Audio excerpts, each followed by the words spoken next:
ગુજરાતમાં ખેડૂતો હવે આકરા પાણીએ છે। તમને નવાઈ લાગતી હશે કે કેમ ખેડૂતો હવે ગાંધીનગર તરફ કૂચ કરી રહ્યા છે। આ વિવાદ છે વીજ લાઇનને લઈને। આ લડત હવે રાજ્યવ્યાપી આંદોલનનું સ્વરૂપ ધારણ કરી રહ્યું છે।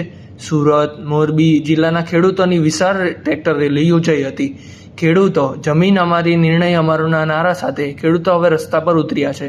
વીજ લાઇનના વિવાદને લઈને હવે ખેડૂતો ગુજરાતના પાટનગર ગાંધીનગરમાં વિશાળ સંમેલન યોજવા જઈ રહ્યા છે। ગુજરાતના હળવદ શહેર ટ્રેક્ટરોના કાફલાથી ગુંજી ઉઠ્યું હતું અને પોતાના હકની લડાઈ માટે રાજ્યભરના ખેડૂતો હવે એકઠા થઈને ગાંધીનગર તરફ કૂચ કરી રહ્યા છે।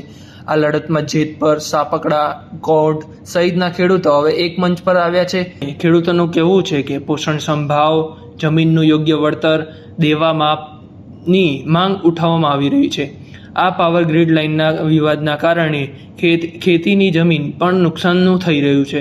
યોગ્ય વળતર પણ મળતું નથી અને વધુમાં ખેડૂતોનું કહેવું છે કે સંમતિ વગર ખેતરોમાંથી વીજ લાઇનનો પસાર કરવાનો નિર્ણય અન્યાયપૂર્ણ છે અને તે ખેડૂતોના હિતોને નુકસાન પહોંચાડી રહ્યું છે। આ લડતમાં કોંગ્રેસના નેતા જિગ્નેશ મેવાણી તેમજ દ્વારકા જિલ્લાના કોંગ્રેસના પ્રમુખ અને કિસાન કોંગ્રેસના પૂર્વ ચેરમેન પાલ આંબલિયા પણ જોડાયા હતા અને તેમણે સરકાર પર આકરા પ્રહારો કર્યા હતા।